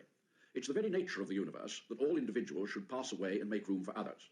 You can't have a temporal universe on any other terms, just as you can't have a spoken sentence, unless each word, after filling the air for a moment, passes away and gives place to the next. To give one's heart to a created being is therefore to court disaster. If love is to mean in the long run happiness, not misery, it must be love for the only beloved that does not pass away. Now, of course, this is obvious and excellent sense. Don't put your goods in a leaky vessel. Don't spend much on a temporary building. There's perhaps no man in the world to whom such canny maxims make a stronger appeal than they do to me. As a boy, though I liked chocolate better, I always bought toffee. It lasted longer. I'm almost incurably cautious. No gambler, a safety-first man. Gilt-edged securities for me, however low the rate of interest. Of all arguments against excessive love for a fellow creature, none makes so strong a natural appeal to me as, be careful, this may mean suffering. But when I respond to this natural appeal, I feel myself to be 1,000 miles away from the spirit of Christianity. If I'm certain of anything, I'm sure that Christ did not teach in order to confirm my congenital preference for safe investments. And who could conceivably begin to love God on the ground that he is a safer investment, offers better security? Who could even include it among his grounds for loving? One has to be outside the world of love, of all loves, before one thus calculates. Such a view doesn't raise us above the natural affections, it sinks us below them. Eros himself, lawless and rebellious, when he prefers the beloved to happiness, is nearer love itself than this. For our master is one who shed tears at the grave of Lazarus, who mourned over the approaching ruin of his earthly country, and, loving all, yet had one disciple whom in a special sense he loved. And even if it were true that precautions against heartbreak were our highest practical wisdom, even if it were possible for that reason to choose the love of God, would this choice be a precaution? That God offers us security, not gilt-edged but solid gold, I well believe, but not security from sorrow. His love too may break the heart. A broken and a contrite heart awaits most surely those who follow that road most faithfully. For Christ himself that road leads to, why hast thou forsaken me? There is in fact no escape into security along the line St. Augustine suggests, or along any other. To love at all is to be vulnerable. Love anything and your heart will certainly be wrung and possibly be broken. If you want to make sure of keeping it intact, you must give it to no one and nothing, not even an animal. You must carefully wrap it round with hobbies and little luxuries and routine and avoidances of entanglement, and then lock it up in the casket or coffin of your own selfishness. And this means that in the long run, the alternative to tragedy, or at least to the threat of tragedy, is damnation. For in that casket, safe, still, and unventilated in the darkness, it will go bad. Not broken, but finally unbreakable, impenetrable, resistant to all good and joy. It's like hiding the talent in the napkin, and for much the same reason, I knew thee that thou wert a hard man. Christ did not teach and suffer, in order that we should become more cautious of our own happiness, even in our natural loves. If a man is not uncalculating and that way reckless in loving his earthly beloveds whom he has seen, how will he be so in his love for God whom he has not seen? We should draw nearer to the love of God, not by attempting to avoid the sufferings inherent in any love, but by accepting them and offering them to him, by throwing away all defensive armour, taking all risks, descending, when he so wills, into all tribulations. As so often, the words of our Lord himself are at once far fiercer and far more tolerable than those of the doctors. He says nothing about guarding ourselves from earthly loves for fear they should bring us suffering. He says something that cracks like a whip about trampling them ruthlessly underfoot when they hold us back from following him. If any man come to me and hate not his father and mother and wife and his own life also, he can't be my disciple.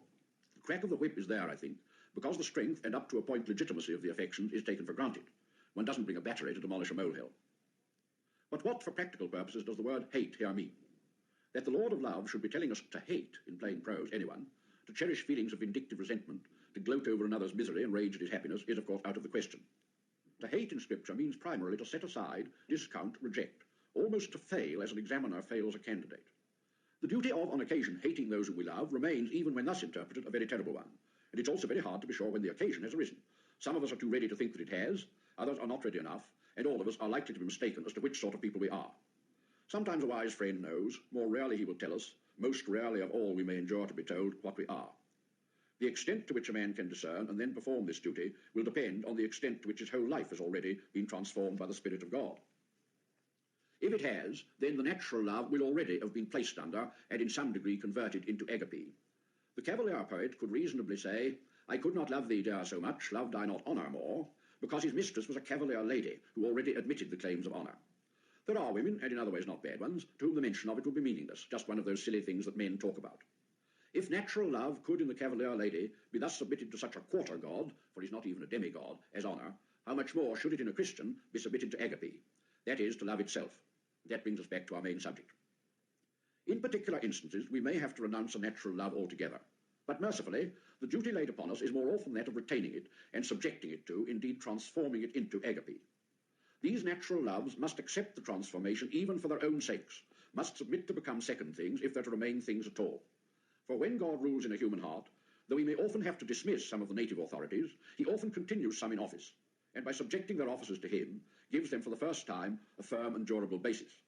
I know we've been told that when half gods go, the gods arrive, but that seems to me a very doubtful maxim. A heart, empty, swept, and garnished of its half-gods, may expect, as we have been told, an inrush of visitants anything but divine, and I think we've seen it happen in our own generation. I would rather say, when God arrives, and then only, the half-gods can remain. What then is agape, or love itself? We know God is love, and again, not that we loved God, but that he loved us. We must not begin with mysticism, the soul's desire for God, and the wonderful foretastes of our enjoyment of God, which have been vouchsafed to some even in this life. The best mystics will warn us not to. We must begin with God's love for the creatures. Love itself, God's love, is utterly dissociated from need. It is manifested first in creation and then in redemption. The doctrine that God was under no necessity to create is not a bit of useless and abstract scholasticism. It is essential, for it reveals the nature of agape, that which in itself is complete, self-sufficient, eternally blessed, which has no wants to satisfy, creates what it doesn't need, creates because being love it desires to give, and gives, seeing in the very moment of creation the necessity for the crucifixion. Insofar as we become capable of that sort of love, agape is entering our lives. That element in our natural loves, which consists of our need for the beloved, is not love itself. The desire to be loved is not love itself.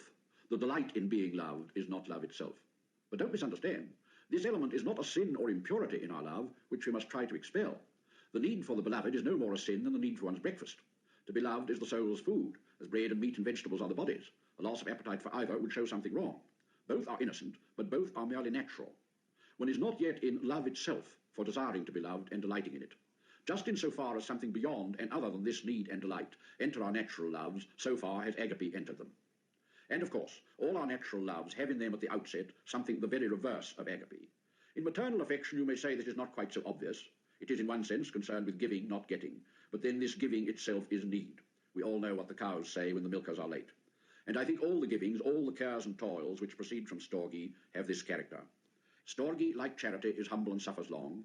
Friend in relation to friend seeks not his own. Eros counts all things as dung to win the beloved. None of these loves desires the object's good simply for the object's sake. Yet each in its own way imitates love itself. Each makes us at some moments and to some fellow creatures what we must come to be at all times and in all relations. They can tune the instrument for that music, but they are not it. As preliminary disciplines for agape, they are demigods. As substitutes for it, they are idols or a kind of mirage. The invitation to turn all natural loves into agape is never lacking. And this, to a Christian, explains why disappointments and frictions must and should await us in them all. Foolish people interpret these in their own way. If only I'd been more fortunate in my children. If only I'd married a different man or woman. If only my friends were more considerate. But from the Christian point of view, these rubs are reminders that the worldly love requires conversion into agape. I don't mean that all those who are not consciously attempting the Christian life take the fool's way. Thousands of unbelievers, or merely nominal believers, get over the rubs and jog along on the whole fairly well, summoning common sense and humour and habit and compromise to their aid when mere feeling is not enough. This is better than nothing, very much better than a life controlled by mere feeling. But what is better is not therefore best. This common-sensible give-and-take adaptability, which keeps so many families together, is not yet love itself, the gift of God. For agape, God's love to the created is doubly a gift. He gives us his love, and with it the gift of loving. By receiving and responding to agape from him, we become able to exercise agape towards others. As a man feeleth God in himself, so is he towards his neighbour, said Tyndale. God, who has loved us into existence, loves us into the power of loving our brethren. What is not perhaps so generally noticed, he also loves us into the power of receiving agape, both from himself and from others. For here we meet a quite unexpected obstacle. On the natural level, we are full of the hunger to be loved, the hunger to receive family affection, erotic love, and friendship. And it might be expected that we had similarly a hunger to receive agape, but this is untrue. There's that in the heart of every man which resists and resents agape from his fellow creatures, or even from his Creator. We naturally want to be desired, to be found delightful, to satisfy worthily some hunger in others. To receive a love which is purely a gift, which bears witness solely to the lovingness of the giver, and not at all to our loveliness, is a severe mortification. We desperately need to receive such love from God and even from our fellow creatures. But we don't naturally want to. Our necessities and our wishes are in conflict. All those expressions of unworthiness which Christianity puts into the believer's mouth seem to the outer world like the self-depreciation of a well-bred Chinaman when he calls himself this contemptible person. In reality, of course, they are expressions of the continually renewed and continually necessary attempt to negate that false conception of ourselves and our relation to God, which nature is always impressing on us. No sooner do we believe that God loves us, then there's an impulse to believe that he does so, not because of what he is, but because of what we are, because we are intrinsically lovable. It's so easy to admit, but so hard really to believe, that we are mirrors whose brightness is wholly derived from the sun that shines on them. Surely we think we must have a little inherent luminosity of our own. As we are to God, so more obviously we are to our fellows. I don't want any of your darned Christian charity is a very familiar sentence. Of course, it often springs from an ignorance of what Christian charity is, more often from a well-grounded suspicion that Christian charity is not what we're really being offered. Because, of course, much of what is called charity contains so much vanity, self-applause, and veiled contempt that it cannot but be resented. It is hard to bear agape from our fellows, and yet each of us needs it. There is that in each of us which simply can't be loved with natural love. Nobody can be expected to. Only the lovable can be naturally loved. You can't ask men to like the taste of rancid meat. It can be forgiven and pitied and loved with agape, not otherwise. Every listener who has had a good parent or wife or husband or child may be sure that at times he is the recipient of agape, loved not because he is lovable, but because love itself is in the other party. This we must learn, first to believe, then to endure, and then to delight in, and without guessing about it either. Such, I conceive, is the world of agape, a world of unbounded giving and unshamed receiving, where all blessed creatures need and know that they need nothing but God, and are therefore set free to love one another disinterestedly. And so your love shall be like his, born neither of your need nor of my deserving, but a plain bounty. I think those are drawing near to heaven who in this life find that they need men less and love men more, and delight more in being loved without being needed. For where agape is, there in some degree is heaven. In these talks I've spoken most about the power of agape to transform and preserve our natural loves. But I hope I'm leaving no one under the impression that that is agape's function, that she is the means, and the well-being of the natural loves is the end. Of course, it's the other way round. Their ultimate value lies in their power to prepare us for agape, and to provide, as it were, embodiments of agape when God gives it, natural altars on which the flame of agape can descend. It may descend elsewhere. Some will first know it in their relation with enemies, beggars, or criminals, before they learn it in their private and natural loves. It may descend on some altars and destroy them. Sometimes agape to a desperately bad parent or spouse can arise only on the ashes and total renunciation of the natural love. Sometimes bereavement may be necessary. Nearly always there will be frets and rubs. Yet, somehow or other, this conversion of our natural loves into agape is necessary if those natural loves are to enter the heavenly life. That they can so enter, I hope and believe. The resurrection of the body, we may hope, includes the resurrection of what may be called our larger body, the whole fabric of our natural life, with all its affections and relationships. But nothing will rise which hasn't in some degree shared the crucifixion. The fashion of this world passes away. Natural loves can become eternal only insofar as they have allowed themselves to be taken into the eternity of agape, and this always involves a sort of death. That element in my love for wife or child or friend, which it has in common with the love that great saints have felt for lepers and convicts and persecutors, is the eternal element in it. By that element, if at all, the rest of it can hope to be raised again. For it only is love himself, it only is holy, it only is the Lord. But all this time I have taken the love of God to mean solely God's love for man. St. John led me into it. I still think it's the safe and sober approach. But is there no more than this? Isn't the first commandment to love God? Yes. An old book raising the question, is it easy to love God, replies, it is easy to those who do it. As easy, that is, as for the healthy to be healthy, the happy to be happy, or the young to be young. There is indeed a way of loving God, which is easy to none, but possible to all, and we've been told it too. Inasmuch as he did it to the least of these, my brethren, he did it to me. We can see the face of Christ in every man and act accordingly. And there is also the love expressed solely in obedience. There is love for the humanity of our Lord, for the holy child or the sufferer. There is also the unsatisfied love thirst or longing for God. But of what is beyond all these, what is neither love of God in man, nor love in obedience, nor love of the man in God, nor love longing, of fruition in this life and foretastes of beatitude, I'm not the man to speak. Even if I had heard rumours or made guesses, I couldn't put them in this form. I'd need myths and symbols. All that can be said here is that even on those high levels, though something goes from man to God, yet all, including this something, comes from God to man. If he rises, he does so lifted on a wave of the incoming tide of God's love for him. He becomes nothing in that ascension. His love is perfected by becoming, in a sense, nothing. He is less than a mote in that sunbeam, vanishes, not from God's sight, but from ours and his own, into the nuptial solitude of the love that loves love, and in love all things. Tell me how the wind blows, tell me where the wind goes. You hear it singing through the sky. You can't see what you feel, but you know that it's real, like the spirit in your heart that softly sighs. Born again, you can be born again. You can live in the Father's